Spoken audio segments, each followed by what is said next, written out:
Hello दोस्तों, Kings academy of English Chandrapur में आपका स्वागत है। दोस्तों मैंने आपके लिए लेके आया इस बार मिसलेनियस सेंटेंसेस। जी हाँ दोस्तों, ये सेंटेंस, ये पैटर्न ऐसा है जो बिल्कुल हटके है।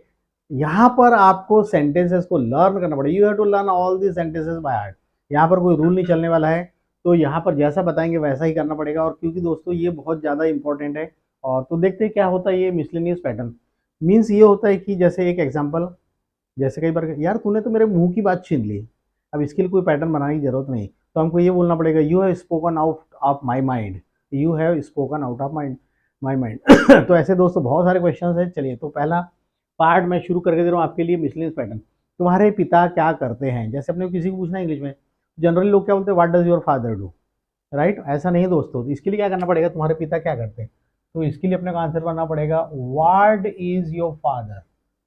क्या बोलेंगे यहाँ पर, व्हाट इज योर फादर। आपके पिता क्या करते हैं। जब भी हम लोगों को इंग्लिश में पूछते हैं व्हाट इज योर फादर, तो क्या बोलते हैं, my father's name is mister X Y Z, right. अगर हम पूछते हैं व्हाट इज योर मदर, इसका मीनिंग ये है कि वो क्या करते हैं। ऐसा कभी नहीं पूछते इंग्लिश में कि what does your father do, what does your mother do. आपकी मम्मी क्या करती है, आपके पापा क्या करते हैं, ऐसा नहीं पूछेगी। It is not spoken, it is not asked.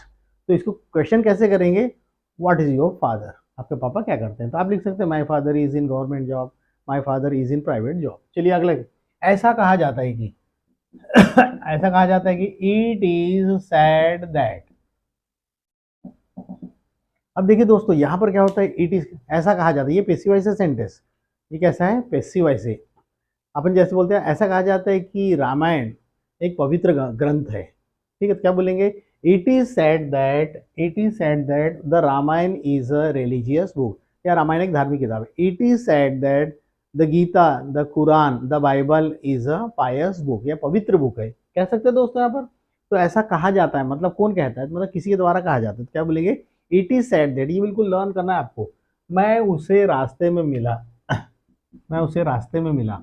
I made him on the way, I made him on the वे। तो दोस्तों रास्ते में मिलने वाली बात जब भी आती है, I made her on the way, I made him on the way, I made Ninad on the वे, मैं रास्ते में मिला उसको, राइट। अगला, बत्ती जलाओ, लाइट जलाओ। क्या बोलेंगे, light the lamp, light the lamp. अभी इसका अपोजिट हो जाएगा, लाइट बंद करो, put out, put out, put out the lamp, put out the lamp. Light the lamp पहने, लाइट जला दो, और लाइट बंद करना है तो पुट आउट द लैम्प। तो इंग्लिश में ऐसे बहुत सारे फ्रेजल वर्ब है दोस्तों, put on, put out, put off, put in. तो इसका भी हम डिटेल लेने वाले हैं। अगला, मेरी उससे बोलचाल नहीं है। तो दोस्तों यहाँ पर अपन ऐसा भी कर सकते हैं, मैं उससे बात नहीं करता हूँ। I don't talk to him, I don't talk with her, ऐसा बोलते हैं। तो ये क्या हुआ दोस्तों, वो उस सेंटेंस का ट्रांसलेशन हो, मैं उससे बात नहीं करता हूँ। I don't talk to her, मैं उससे बात नहीं करता हूँ। लेकिन हमारा क्वेश्चन क्या है, मेरी उससे बोलचाल नहीं है, आजकल मेरी उससे बोलचाल नहीं है। तो यहाँ पर थोड़ा सा लर्न करना पड़ेगा। I am not on speaking, I am not on speaking terms with him. With him बोल दो या हर बोल दो, आपकी जो इच्छा हो वो कर दो। ठीक है, मेरी उससे बोलचाल नहीं है, तो I am not on speaking term, मेरी उससे बोलचाल नहीं है, राइट। अगला चलते दोस्तों, उसने अपना मुंह फेर लिया।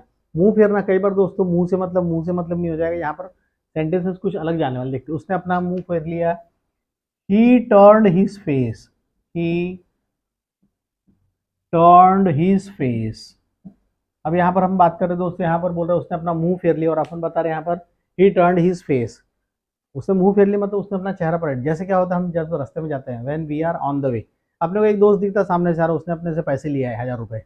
अपन उसको आवाज देते हैं, अरे राकेश, रमेश, आवाज देते हैं। वो क्या करता है, अपने को इग्नोर कर देता है, देख के अनदेखा कर देता है। तो उस केस में क्या होगा, ही टर्न्ड हिज फेस। ठीक है, अगला, ही टर्न्ड हिज फेस क्या होता है, स्याही से लिखो, स्याही मतलब इंक। क्या हो जाएगा, राइट इन इंक। अब ध्यान रखना दोस्तों, राइट विद इंक नहीं लिखना। अब इसको लर्न कैसे रखना, यहाँ पर इन आ गया तो यहाँ पर भी इन आ गया, ऐसे याद रख लेना, राइट इन इंक, स्याही से लिखो। राइट। अगला, वह बड़ा अजीब आदमी है, बोलते हैं कई बार, अरे वो बड़ा अजीब ही आदमी है यार। He is a queer fish man. वो बड़ा अजीब आदमी है, अपन कई बार बोलते हैं बड़ा अजीब आदमी। तो ये दोस्तों इसके लिए आपको लर्न ही करना पड़ेगा, there is no other way, कोई उसका दूसरा रास्ता नहीं है। अगला, मेरा दांत दर्द कर रहा है, my tooth is, my tooth is aching.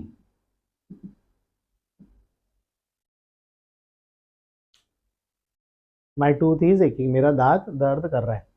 उसने धूम्रपान छोड़ दिया, मतलब छोड़ दिया, त्याग दिया हमेशा के लिए, ऐसा बोल सकते हैं। उसने सिगरेट पीना छोड़ दिया, तो क्या कहेंगे, ही गेव अप। ये इंग्लिश में एक वर्ब है, गिव अप यानी छोड़ना या त्याग देना।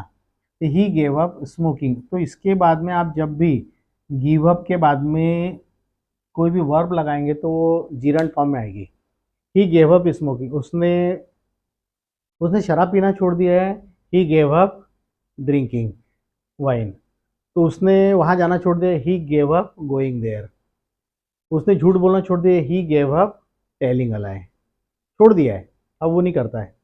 अब दोस्तों अगला सेंटेंस तो सबसे दमदार है, वैसे सभी सेंटेंस दमदार है दोस्तों यहाँ पर, लेकिन यहाँ पर कुछ हटके। इस डिब्बे में जगह नहीं। देखिए कभी अपन ट्रेन में जब यात्रा करते हैं, पूरी ट्रेन कंपार्टमेंट भरा हुआ रहता है, तो अपन देखते हैं, फिर सामने वाले क्या बोलते हैं, पैसेंजर, नहीं नहीं भैया इस कमरे में, इस कंपार्टमेंट में जगह नहीं है। तो देखते कैसा बनता है, there is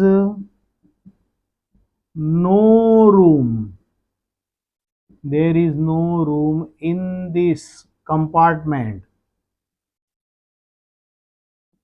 there is no room in this compartment. अब दोस्तों कुछ लोग क्या बोलते हैं, इसका इस डिब्बे में जगह नहीं है, तो देयर इज नो प्लेस या there is no space in this compartment. दोस्तों वो सेंटेंस वहां पर गलत होता है, कॉम्पिटिटिव एग्जाम में भी बहुत बार आता है ये। तो ध्यान रखिए, इस डिब्बे में जगह नहीं है, ट्रेन के डिब्बे में जगह नहीं है, तो क्या बोलेंगे, there is no room in this. Room का मतलब होता है जगह। चलिए दोस्तों एक एग्जाम्पल और लेते हैं, वन मोर एग्जाम्पल भी है हियर।